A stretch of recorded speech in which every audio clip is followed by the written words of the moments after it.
எமது தாயகவாழ் உறவுகளுக்கு இனிய வணக்கம். கடந்த 24 மணி நேரங்களில் சவுதி அரேபியாவிலிருந்து கிடைக்கப்பட்ட செய்திகளோடு உங்களை சந்திக்கின்றோம். முதலில் ஒரு விசேட செய்தியை பார்த்துவிட்டு ஏனைய செய்திகளுக்கு சென்று விடுவோம். முதலில் சவுதி அரேபியாவில் இருக்கும் அனைத்து பள்ளிகளிலும் பாடசாலைகளிலும் சிப்ஸ், குரோசான் மற்றும் சாக்லேட் தடை செய்ய கல்வி அமைச்சு அதிகாரப்பூர்வமாக முடிவெடுத்திருக்கின்றனர். இது தொடர்பான உங்கள் கருத்துக்களை கொமெண்டில் பதிவிடுங்கள். இரண்டாவது படியாக பார்க்க இருக்கும் ஒரு அடிப்படையான ஒரு செய்தி ஒன்று, சவுதி அரேபியாவில் வாகன சாரதிகளாக பணிபுரிகளுக்கு இது ஒரு முக்கியமான செய்தி ஒன்று. வாகன விபத்து ஏற்பட்டால் நாம் செய்ய வேண்டிய விடயங்கள் என்ன? நீங்கள் 199 என்ற எண்ணை ஞாபகத்தில் வைத்திருங்கள்.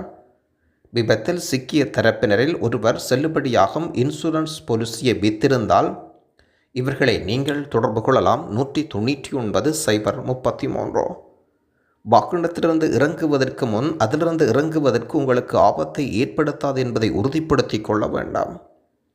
இன்ஜினை அணைத்து ஆஃப் பண்ணி மற்ற ஓட்டுநர்கள் எச்சரிக்க அபாய விளக்குகளையும் இயக்க வேண்டாம். நீங்கள் பிரதிபலிப்பு முக்கோணத்தை வைத்திருந்தால் அதை வாகனத்திலிருந்து பாதுகாப்பான தூரத்தில் வைக்க வேண்டாம். சாலையில் வாகன பாகங்கள் ஏதேனும் இருந்தால் அதனையும் நீங்கள் அகற்ற சம்பந்தப்பட்ட அதிகாரிகளையும் அழைக்க வேண்டாம். அனைத்து கோணங்களிலிருந்தும் விபத்தின் படங்கள் எடுக்க வேண்டும். தேவைப்படும் போது அவற்றை நீங்கள் செயலியின் மூலம் ஆதாரமாக பயன்படுத்தலாம். அதிகாரப்பூர்வ ஆவணங்கள் தயாரிக்கவும் ஓட்டுநர் உரிமம், வாகனப்பதிவு, காப்பீடு. ஆகவே நீங்கள் வாகன விபத்து ஏற்பட்டால் 199 எண்ணை அழைக்கலாம். இன்சூரன்ஸ் பாலிசி வைத்திருக்க வேண்டும் என்பது நிபந்தனை. இன்னும் ஒரு தொடர்பிலக்கமும் இருக்கின்றது. அவர்களுடைய விளக்கங்களையும் பார்ப்போம்.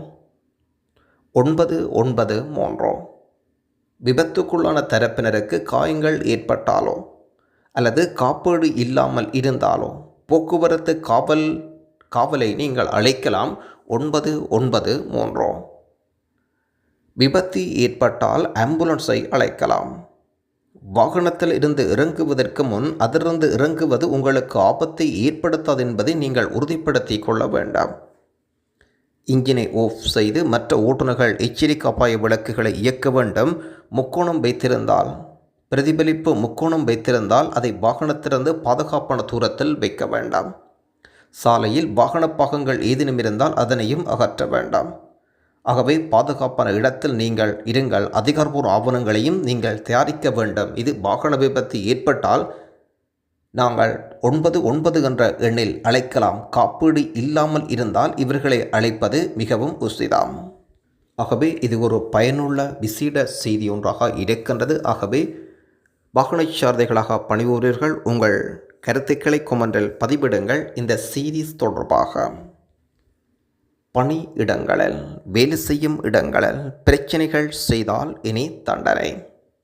சவுதி அரேபியாவில் பணியிடங்கள், கல்வி நிலையங்கள், வழிபாட்டு தளங்கள் வேண்டுமென்றே பிரச்சனை செய்தாலோ, பிறருக்கு தீங்கிழைத்தாலோ, பொருட்களை சேதப்படுத்தினாலோ அவர்கள் மீது சவுதி அரேபியா பாதுகாப்பு சட்டத்தின் அடிப்படையில் தண்டனை வழங்கப்படும்.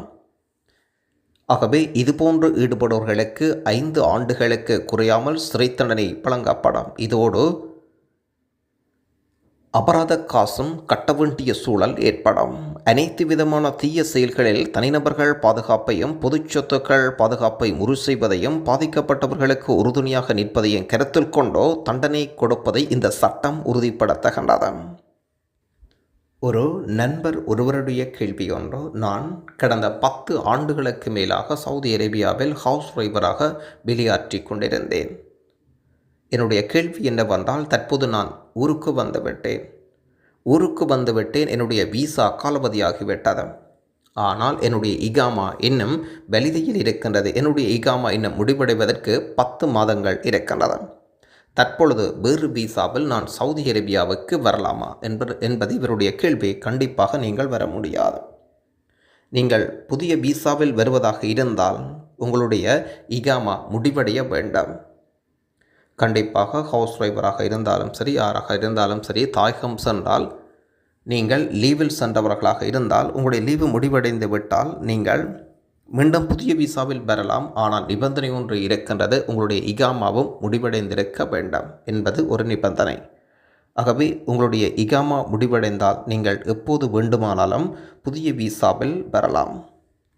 இன்னும் இவருக்கு அழகான முறையில் பதில் இருந்தால் தெரியப்படுத்துங்கள். அவருக்கு நாளைய செய்தியில் விரிவாக சொல்லுவோம்.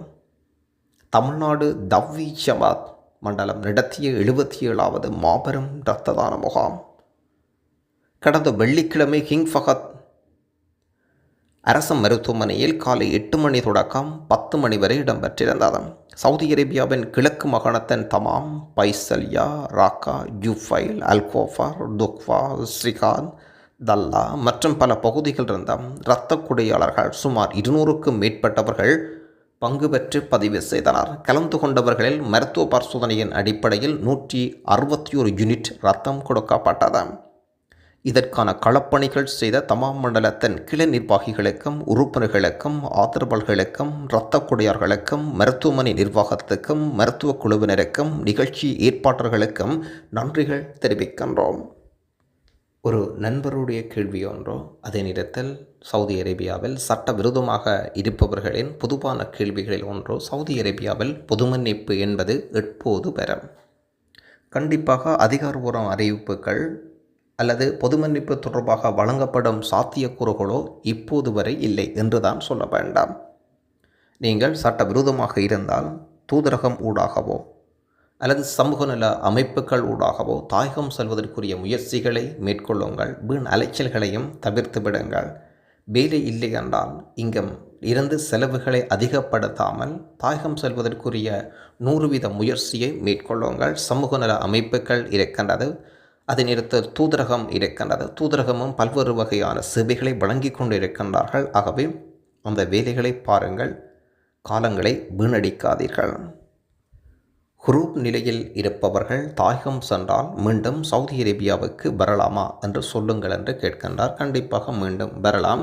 உங்களுடைய ஹுரூப் நிலையானது பாரதூரமான வழக்குகள் இல்லை என்றால் கண்டிப்பாக நீங்கள் வரலாம். ஜித்தா மாநகரில் 94வது சவுதி அரேபியா தேசிய தினத்தை முன்னிட்டு தமிழ் சொந்தங்களின் சங்கமம் பல்சுவகை நிகழ்ச்சி மிக சிறப்பான முறையில் இடம்பெற்றிருக்கிறது. சிறப்புரை அப்துல் சமது, பொதுச் செயலாளர், மனிதநேய மக்கள் கட்சி தமிழ்நாடு ஹஜ் கமிட்டி சட்டமன்ற உறுப்பினர். மௌலவி அப்துல் காதர் மான்பி அழைப்பாளர். பல்வேறு வகையான விளையாட்டுப் போட்டிகள் மற்றும் இதுதான் இஸ்லாம், நாடகம், கலை, கைவினை கண்காட்சி, சுவையான உணவு என்று அனைவரும் குடும்பத்துடன் கலந்து கொண்டனர். இந்த அனைத்து வகையான ஏற்பாடுகளையும் திறம்பட செய்து முடித்திருக்கின்றார்கள் இந்தியன் வெல்ஃபேர் ஃபோரம் தமுமுகவின் அகிலக பிரிவு ஜித்தா மேற்கு மண்டலம். தொடர்பிலக்கம் 05 90 61 81 65. இதே நேரத்தில் பொதுச் செயலாளர் அப்துல் சமது பாராளுமன்ற உறுப்பினர் அவர்களின் சவுதி அரேபியா பயணத்தின் நிறைவு நிகழ்ச்சி என்றும் சொல்லப்பட்டிருந்தது. நன்றி.